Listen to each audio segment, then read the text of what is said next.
Radio Publique Africaine.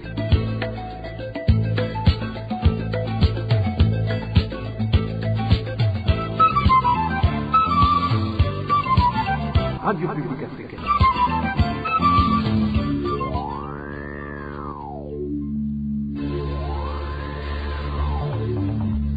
C'est le moment de suivre le journal parlé en français. À la présentation, Onésime Douchimakité.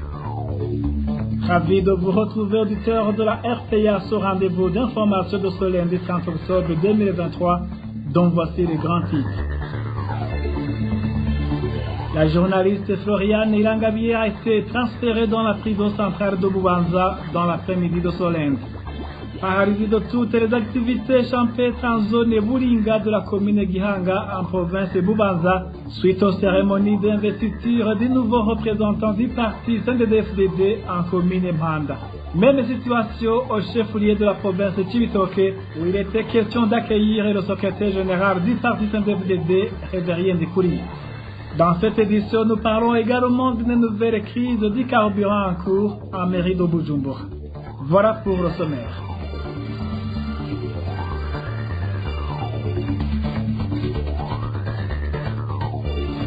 Ouvrons cette édition sur la page Droits de l'homme. Dans l'après-midi de ce lundi 30 octobre 2023, la journaliste Floriane Ilangabié de la radio en ligne Igichaniro a été transférée dans la prison centrale de Bubanza.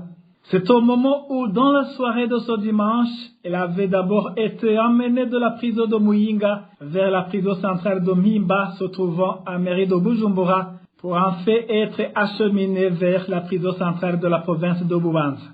Le transfert de la détenue a eu lieu après que sa défense ait demandé à maintes reprises qu'elle soit transférée dans une autre prison proche des médecins qui pourraient suivre de près sa santé, étant donné que Floriane Ilangabié souffre de crises d'asthme aigu. La journaliste Floriane Ilangabié venait de passer 13 mois détenue dans la prison centrale de Muyinga, accusée d'atteinte à la sécurité nationale. Elle a été condamnée à 10 ans de prison et à une amende d'1 million de francs burundais.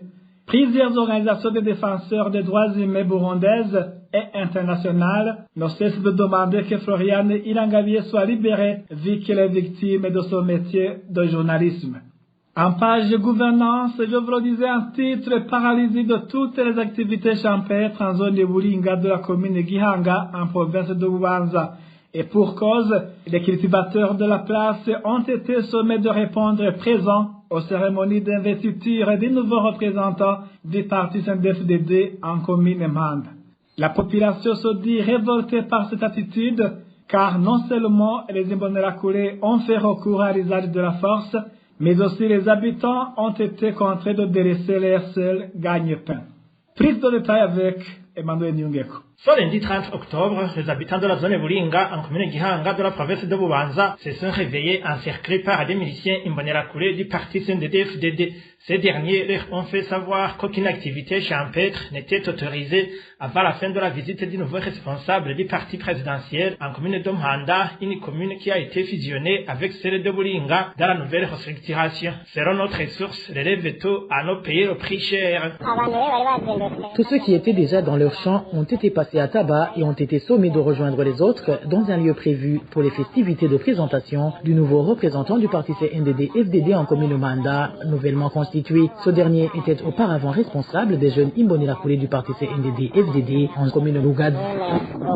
Révoltés, les habitants de Buringa disent ne pas comprendre pourquoi on les a arrachés brutalement à leurs activités qui constituent leur seul gagne-pain, ce qui est contraire au slogan du gouvernement actuel qui se dit laborieux. Le parti CNDD-FDD, tout comme d'ailleurs le président de la République, ne cesse de nous chanter tout le temps qu'il faut redoubler d'efforts et nous atteler à l'agriculture. Pourtant, leurs agissements prouvent le contraire, car au lieu de nous laisser vaquer à nos activités champêtres, ils ne cessent de nous trimballer partout pour accueillir tel ou tel autre membre de leur parti.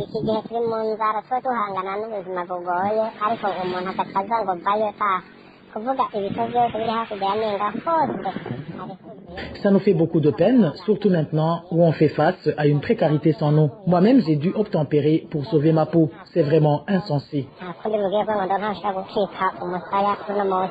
L'invité en question s'appelle Olivier Nahimana, connu sur le sobriquet d'Ondura, ancien représentant des jeunes Imbonerakure en commune de Rugazi. Ce dernier vient d'être nommé comme secrétaire du parti CNDD-FDD dans la nouvelle commune de Mhanda. Les habitants de la place demandent au gouvernement de mettre un terme à ce qu'ils considèrent comme une persécution à leur rencontre. Merci à toi, Emmanuel Nyungeko. La situation était pareille au chef-lieu de la province de Cibitoke, où cette fois-ci, il était question d'accueillir le secrétaire général du parti CNDD-FDD, Révérien Ndikurio.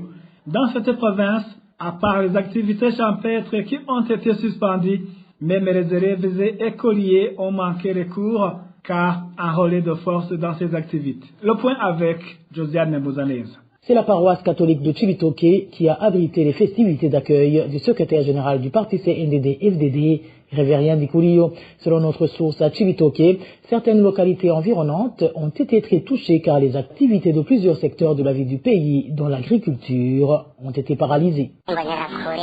Les Imbonerakure ont investi tous les champs de culture de la localité de Bibogi vers Nyamagana et ont sommé à tout le monde d'interrompre ces activités et se rendre à la paroisse. Même ceux qui étaient en train de faire la récolte ont été amenés de force. Tous ceux qui étaient dans leurs champs ont vu leurs roues confisquées. À part les activités champêtres, même les élèves n'ont pas pu suivre les cours car forcés à rehausser de leur présence ces activités. Et notre source de préciser que les cultivateurs ont même dû payer de grosses sommes d'argent pour pouvoir récupérer leurs roues injustement confisquées. Pour récupérer sa houe, il fallait verser à ces Imbonerakure une somme de 5 000 francs juste à cause de la présence du secrétaire général du parti CNDD-FDD. Au fait, c'est honteux de se voir confisquer sa houe et privé de ses activités alors qu'on a déjà du mal à trouver de quoi manger. Pire encore, même nos enfants n'ont pas pu aller à l'école. C'est vraiment hallucinant. Pour le moment, les habitants de la province de Cibitoke disent ne pas comprendre pourquoi on leur court après comme s'ils étaient des traîtres, alors qu'ils ne font que batailler pour gagner décemment leur vie, d'où ils demandent au président de la République de mettre fin à ce désordre généralisé qui ne fait que les enfoncer. Toujours en province de Cibitoke, suspension brisque des activités paramilitaires des Imbonerakure qui venaient de passer une semaine en commune de Mabayi. Il était prévu que ces activités durent 2 semaines, mais c'est le secrétaire général du parti CNDD-FDD qui aurait ordonné la suspension de cette information. Le point avec Elvis Nyomungere. Ils étaient plus de 500 Imbonerakure en campement au chef-lieu de la commune Mabayi de province Cibitoke depuis le 22 de ce mois. Au départ, il était prévu qu'ils fassent 2 semaines à faire des activités dites en rapport avec l'amour de la patrie. Avec la première semaine, il n'avait que des séances théoriques. Ces séances étaient dispensées dans les locaux de la paroisse de Mabayi. Le soir, ces jeunes de la milice Imbonerakure allaient dormir dans les salles de l'école de métier de Kiriba. Une école qui n'est pas encore fonctionnaire et selon nos sources parmi les membres du parti au pouvoir sur place à Mabayi, la 2e semaine devrait être consacrée aux activités paramilitaires. Cependant, de la soirée de ce dimanche, les formateurs ont été sommés de suspendre les activités. L'ordre aurait été donné par le secrétaire général du parti de règle, qui d'ailleurs est arrivé à Mabayi la soirée de ce lundi. Sa descente aurait pour but de mettre fin officiellement à ces travaux. Selon nos sources parmi les membres de ce parti, c'est Révérien Ndikurio, même qui, lors de sa dernière descente dans différentes zones des communes de la province de Cibitoke, avait proposé la tenue de ces séances. Il réclamait, selon nos sources de jeunes informés, qui pourraient subir des formations civiques afin qu'ils puissent aider dans la protection de la nation. Révérien Ndikurio était à Mabayi le 17 octobre. Les jeunes qui avaient pris part à ces activités étaient venus de la commune Bukinanyana, Mabayi, Mugina, ainsi que ceux de la province de Bubanza. Personne parmi les Imbonerakure n'a été informé du but de cette brusque suspension, mais il était pensé que ce serait dû à une mésentente au niveau du parti. Merci à toi aussi, service Nyomungere. Après une petite transition, nous parlons des nouvelles en rapport avec la sécurité. RPA. La rédaction de la RPA a pu répertorier 4 personnes assassinées au cours de la semaine passée. Ces tueries ont concerné 3 provinces. 2 des victimes ont été tuées à l'aide des armes blanches. Le détail avec Danny Claire et la trouve. Une jeune fille de 18 ans a été tuée, étranglée et enterrée à la va-vite par ses bourreaux la nuit de ce dimanche sur la colline Kagarama en commune Kiremba, province Ngozi. La victime aurait été tuée par un jeune homme qui l'avait enceinté alors que la fille allait annoncer la nouvelle à ce jeune homme. Les administratifs en commune Kiremba confirment ces informations et ajoutent que l'auteur du crime a été arrêté par la police à Kiremba. En province d'Itega, un corps sans vie d'un homme qui n'a pas été identifié a été retrouvé au quartier Magarama, au chef-lieu de la province d'Itega, tout près de la route d'Itega-Bujumbura. Certains disent que la victime aurait été percutée par une véhicule, alors que d'autres affirment qu'il a été étranglé. Le corps de la victime ne présentait aucune blessure, mais aussi, à côté du corps, il n'y avait aucune trace de sang. La nuit de ce samedi dernier, cette fois-ci au chef-lieu de la province de Changuzo, un jeune homme du nom de Magnifique a été tué et égorgé. Nos sources à Changuzo indiquent que la victime a été tuée lorsqu'il dormait avec sa sœur. Les conflits familiaux seraient à l'origine de cet assassinat. 2 personnes, dont la mère de la victime et son frère, ont été arrêtées par la police pour des raisons d'enquête.